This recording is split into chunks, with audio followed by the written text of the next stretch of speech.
बँकेमध्ये अनेक फेऱ्या मारल्या तरी काम काही पूर्ण होत नाही। काउंटरला आपण बराच वेळ उभे राहतो आणि मग तिथे स्टाफ बदललेला असतो। प्रत्येक वेळेला वेगवेगळ्या स्टाफ कडून वेगवेगळी माहिती दिली जाते आणि बँकेची प्रक्रिया जर सोप्या पद्धतीने पार पाडायची असेल तर यावर एक उपाय आहे, तो म्हणजे थोडीशी पूर्वतयारी करून जाणं। आणि मंडळी, यासाठीच बँकिंग विथ सई हा उपक्रम मी चालू केला आहे।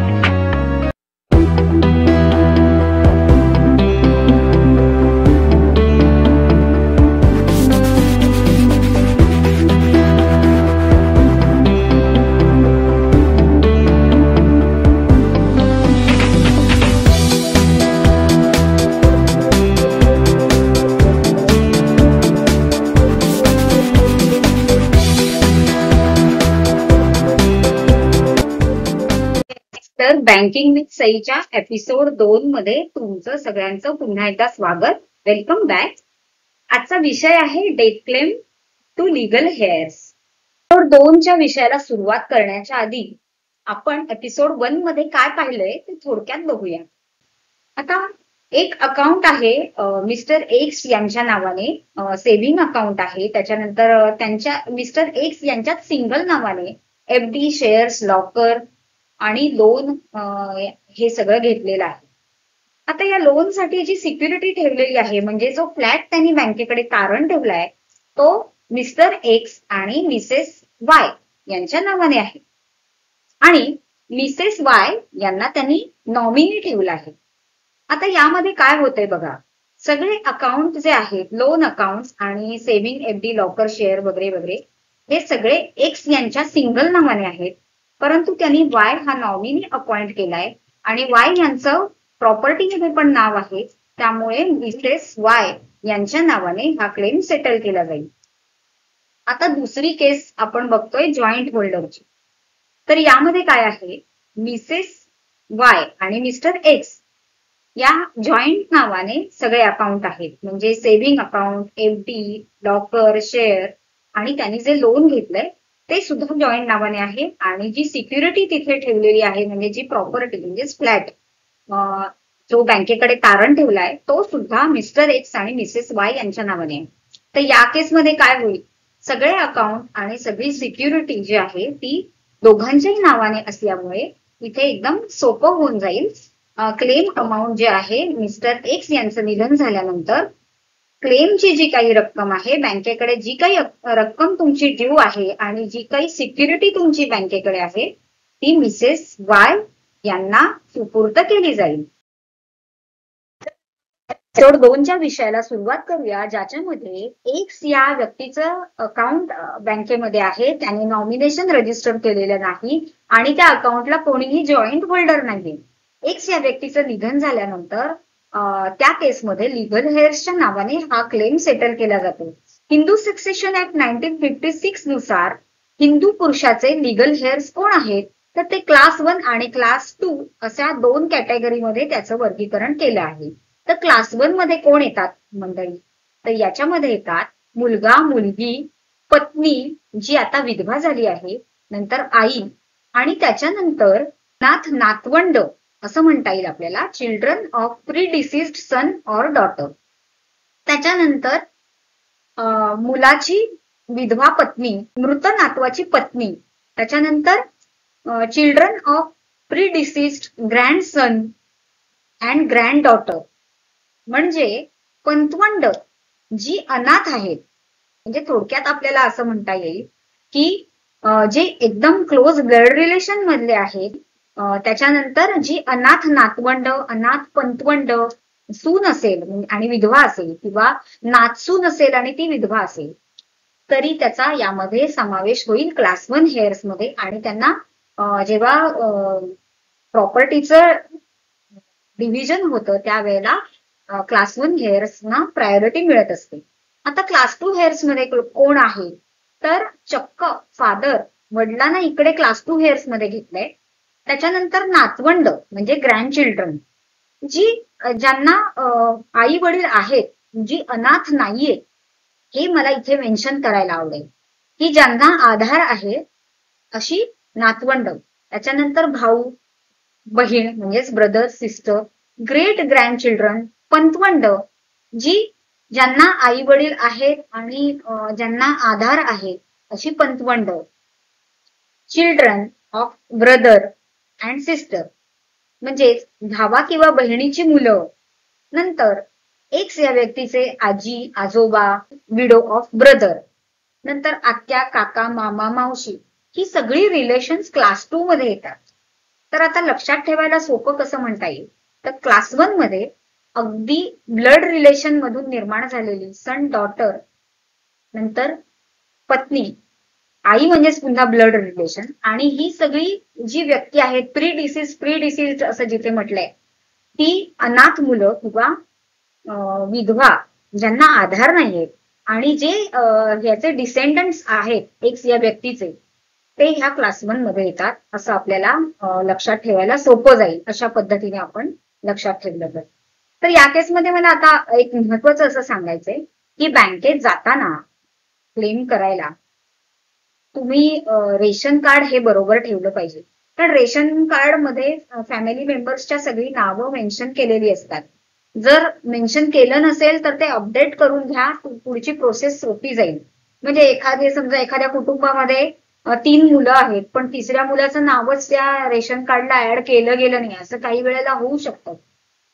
तर ते नाव ऍड करून घ्या आणि मगच ते डॉक्युमेंट बँकेमध्ये दाखवा. कारण रेशन कार्ड हा खूप महत्वाचा एव्हिडन्स मानला जातो एखाद्या फॅमिलीचं हिस्ट्री बघताना, त्या फॅमिलीमध्ये कोण कोण मेंबर्स आहेत हे बघताना.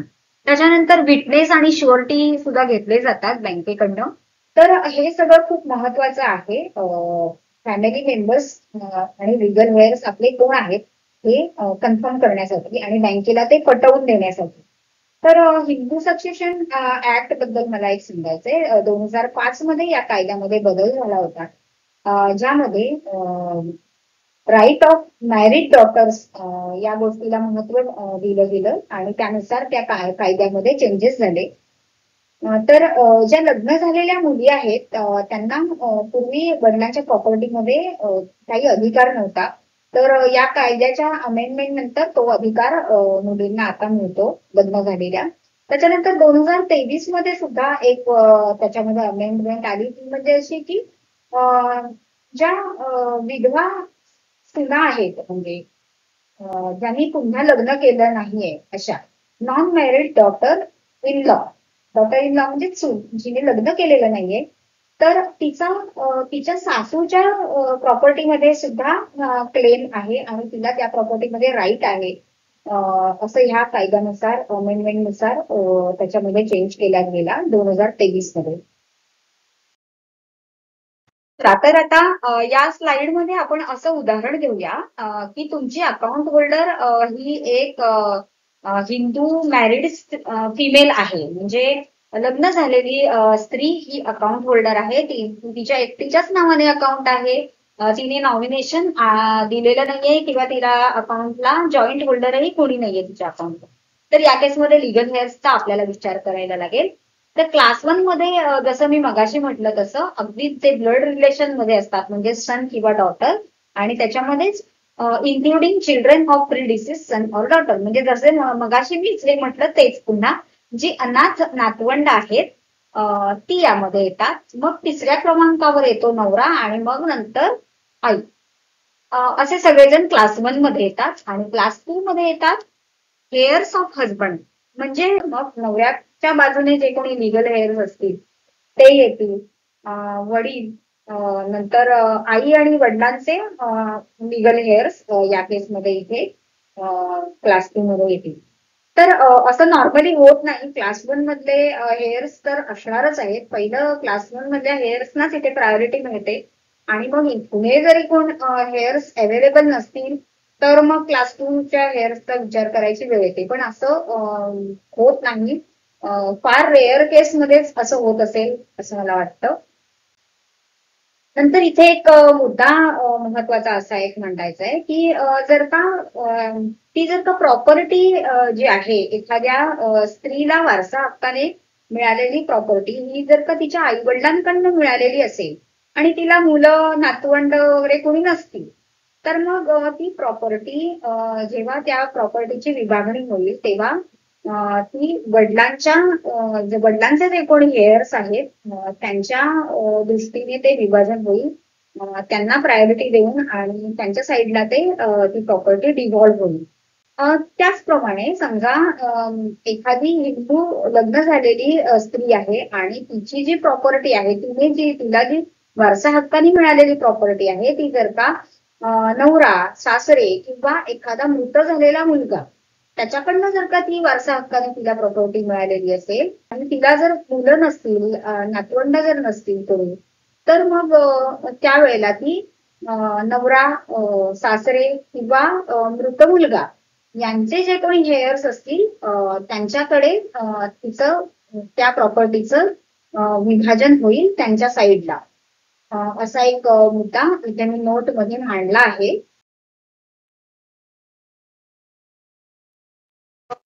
मंडळी, इथे एक महत्वाचं असं सांगायचंय की आता मी जी तुम्हाला माहिती जी काही सांगते लिगल हेअर्सच्या संदर्भात, तर त्या माहितीचा सोर्स ऑफ इन्फॉर्मेशन इथे मी तुम्हाला शेअर करते.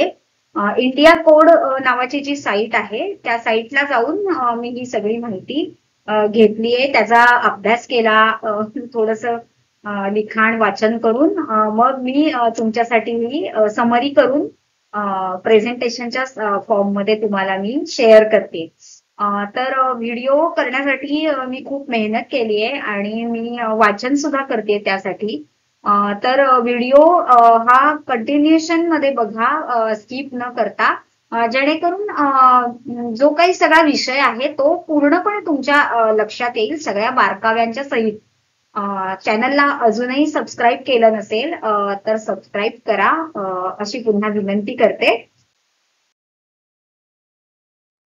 तरी आतापर्यंत आपण असं पाहिलं की लिगल हेअर्स हे कोण आहेत, एखाद्या हिंदू पुरुष किंवा हिंदू स्त्रीचे लिगल हेअर्स कोण असतात आणि ते बँकेसमोर आपल्याला त्याचं प्रेझेंटेशन आपण कसं करतो, तर ते पण पाहिलं आपण की रेशन कार्ड आपण दाखवतो. तो एक स्टँडर्ड प्रूफ आहे, त्याच्यामध्ये फॅमिली मेंबर्सची सगळ्या नावं असतात. त्याच्यानंतर एखादा विटनेस देतो, म्हणजे आपल्या जवळ राहणारी व्यक्ती किंवा आपल्या कुटुंबाला ओळखणारी व्यक्ती आपण तिथे विटनेस म्हणून देतो. किंवा बँक काही काही वेळेला गॅरेंटर मागते, म्हणजेच गॅरेंटर म्हणजेच त्याला आपण इथे शुअरिटी असं म्हणतो.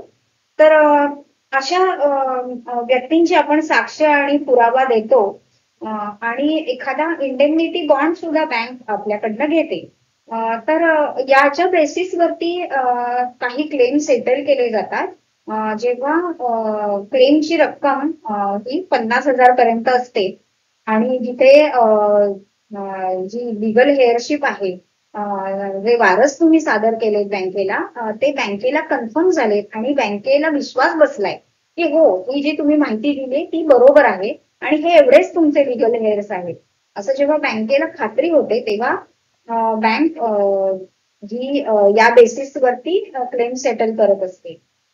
परंतु मुद्दा नंबर 2 याच्यामध्ये मी असा मांडलाय की जेव्हा when there is doubt in heirship, म्हणजे जेव्हा बँकेला हे पटत नाही, तुम्ही जी इन्फॉर्मेशन देताय ती रिलायबल वाटत नाही, त्या केसमध्ये मग बँकेकडनं सक्सेशन सर्टिफिकेट आणि लिगल हेअरशिप सर्टिफिकेट या 2 गोष्टींची मागणी केली जाते, ज्याला की बँकिंग टर्मिनॉलॉजीमध्ये लिगल रिप्रेझेंटेशन असं म्हणतात.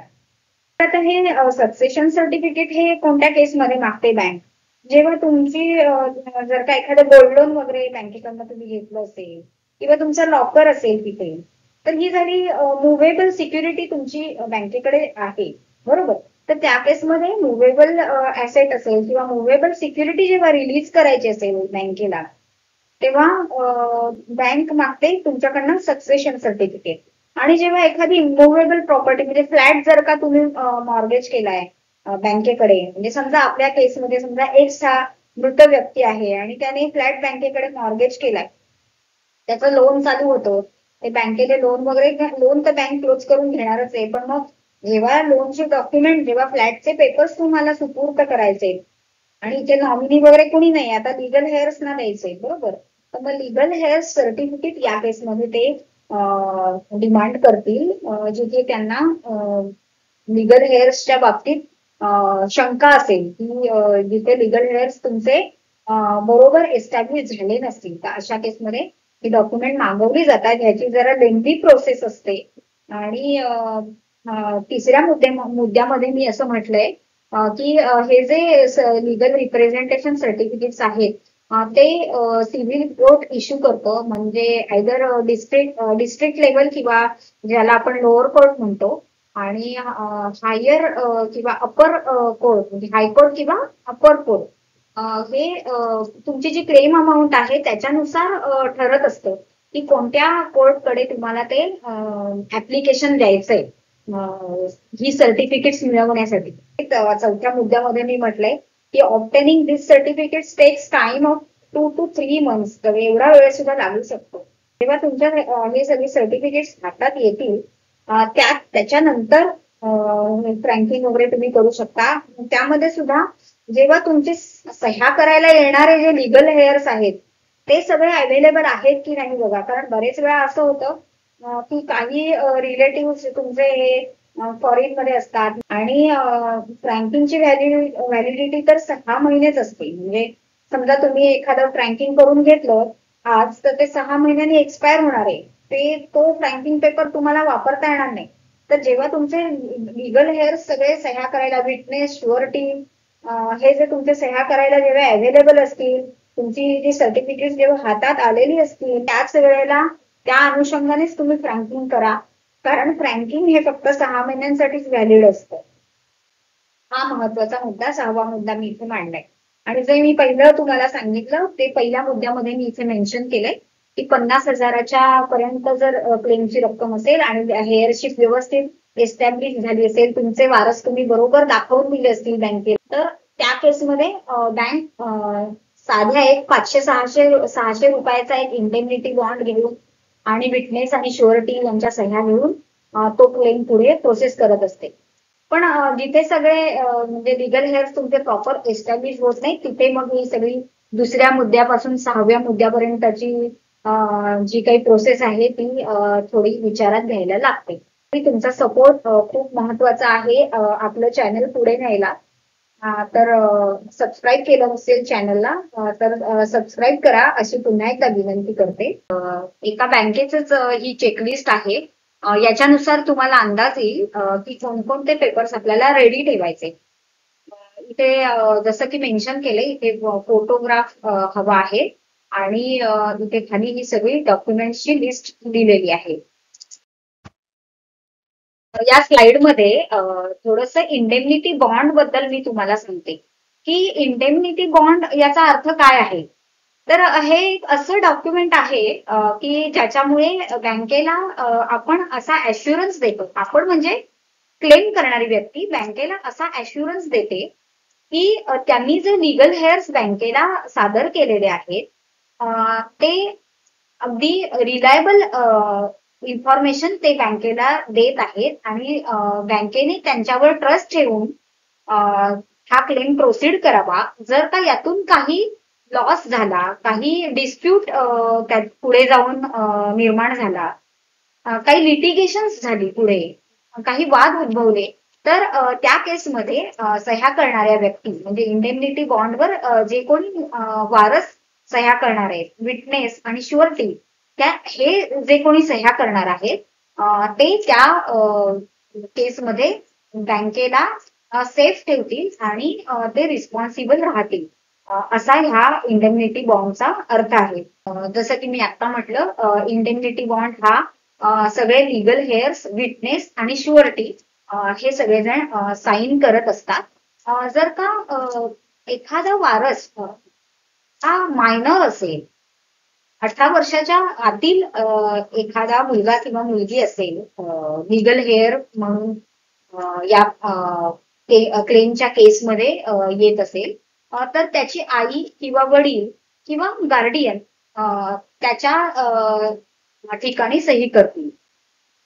आता दुसरं जसं की मी असं म्हटलं की विटनेस आपण जेव्हा बँकेला देतोय ते शक्यतो रिलेटिव्ह सोडून इतर कोणी व्यक्ती असतील, म्हणजे जर का तुमचे शेजारी वगैरे असतील, शेजारी राहणाऱ्या व्यक्ती, आणि प्रेफरेबली त्या जर बँकेच्या अकाउंट होल्डर असतील, तर असे विटनेसेस आपण आयडेंटिफाय करून ठेवावेत, जेणेकरून प्रोसेस सोपी जाईल आणि ते विटनेस बँकेला ऍक्सेप्टेबल असतील. तर शुअरिटीच्या केसमध्ये पण म्हणजे जे आपण शुअरिटी हे जवळजवळ गॅरेंटर सारखंच बँक त्यांना त्यांचे डॉक्युमेंट्स मागते. म्हणजे ऍसेट लायबिलिटी स्टेटमेंट किंवा त्यांच्या लेटेस्ट सॅलरी स्लिप, ITR या गोष्टींची सुद्धा मागणी केली जाऊ शकते जर का क्लेम अमाऊंट मोठी असेल. फॉर एक्झाम्पल जर का क्लेम अमाऊंट 5 लाख असेल तर शुअरिटी सुद्धा त्याच कॅपॅबिलिटीचा असला पाहिजे, म्हणजे त्याचा नेटवर्क सुद्धा 5 लाख वगैरे असं असलं पाहिजे. तर सगळ्या फॉर्मॅलिटीज कम्प्लीट झाल्यानंतर चौथ्या मुद्द्यामध्ये मी म्हटलंय on completion of all formalities आणि क्लोजर ऑफ ऑल लोन्स, म्हणजे बँक ही क्लेमंट्सच्या नावाने, लिगल हेअर्सच्या नावाने क्लेम सेटल करत असते. तर समजा 5 लिगल हेअर्स असतील तर त्यापैकी एका व्यक्तीला अथॉरिटी दिली जाते की या व्यक्तीच्या नावाने बँकेने पे ऑर्डर काढावी. तर आय होप तुम्हाला आजच्या प्रेझेंटेशन मधून इंडेमनिटी बॉन्ड आणि त्याच्याशी रिलेटेड हे सगळे मुद्दे, शुअरिटी, विटनेस हे कशा प्रकारे घ्यायचे हे लक्षात आलं असेल. मागच्या एपिसोडमध्ये आपण जो विषय एक्सप्लेन केलाय तो RBIने बँकांना जो टॅट दिलेला आहे, म्हणजे turn around time, deadline, operational instructions ज्या काही दिलेल्या आहेत बँकेला क्लेमच्या संदर्भात, डेथ क्लेमच्या संदर्भात, त्या मी तिथे एक्सप्लेन केल्या आहेत त्या व्हिडिओमध्ये. तर तो व्हिडिओ तुम्ही पाहिला नसेल तर पूर्ण व्हिडिओ पहा, जेणेकरून तुम्हाला ह्या विषयाची पूर्ण माहिती मिळेल. आणि पुढच्या व्हिडिओमध्ये नॉमिनेशन फॅसिलिटीबद्दल विस्तृत करून सांगणार आहे. तर पुढचा व्हिडिओ सुद्धा नक्की बघा. चॅनलला सबस्क्राईब केलं नाहीये अजून बऱ्याच जणांनी, तर चॅनलला सबस्क्राईब करा, व्हिडिओ लाईक आणि शेअर करा. भेटू पुढच्या व्हिडिओमध्ये. तोपर्यंत धन्यवाद.